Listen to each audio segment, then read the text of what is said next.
حافظ اون رضا صاحب کشی نگر یوپی انڈیا سے سوال کرتے ہیں کہ حضرت یہ تجدید نکاح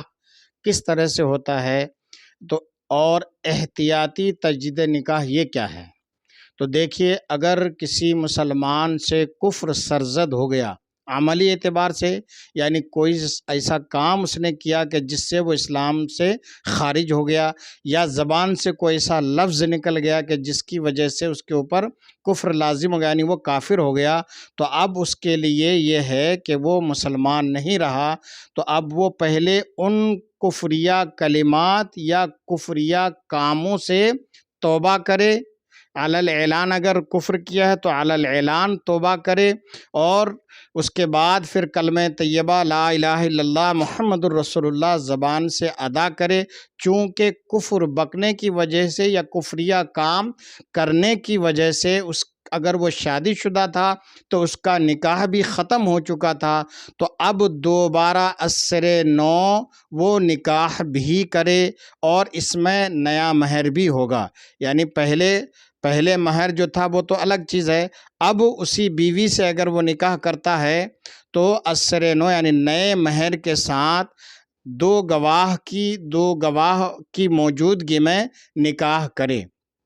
یہ بھی مسئلہ انہوں نے پوچھا ہے کہ کیا پہلے ہی گواہ، جو پہلی بیوی کے ساتھ جو گواہ تھے وہی گواہ ہونا ضروری؟ نہیں، تو پہلے ہی گواہوں کی ضرورت نہیں ہے، نئے طور پر کسی بھی دو گواہ کو لے سکتے ہیں، دو عورتیں ہوں، ایک مرد ہو یا دو مرد ہوں، ان کو سامنے رکھ کر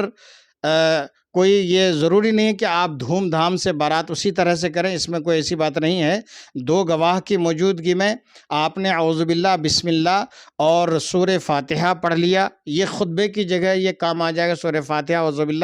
باللہ بسم اللہ پڑھنا، کیونکہ اس میں خطبہ جو پڑھنا وہ مستحب ہے، تو اس میں شرط وغیرہ نہیں ہے، تو اس میں آپ نے اعوذ باللہ بسم اللہ پڑھ کر سورہ فاتحہ پڑھ کر دو گواہوں کی موجودگی میں آپ نے یہ کہا کہ فلاں کے بیٹی فلاں سے میں نے نکاح کیا، اب آپ کی زوجہ نے کہہ دیا کہ مجھے یہ قبول ہے، تو اس طریقے سے آپ کا نکاح ہو گیا، تو یہ ہے تجدید نکاح۔ اب ایک ہوتا ہے احتیاطی تجدید نکاح، وہ کیا ہے؟ تو وہ یہ ہے کہ نہ جانے لا علمی میں کب ہم سے کوئی ایسا لفظ ادا ہو جائے زبان سے جو ایمان کے مخالف ہو، ایمان کے منافی ہو، تو اس لیے ہمارے بزرگوں نے یہ بتایا ہے کہ احتیاطی تجدید نکاح کر لیا جائے، ہفتہ 15 دن، مہینہ 15 دن میں کر لیجئے۔ اس کی صورت یہ ہے کہ آپ کے اگر گھر میں پریوار میں کچھ لوگ ایسے ہیں، جیسے مثال کے طور پر اولادی ہیں، جو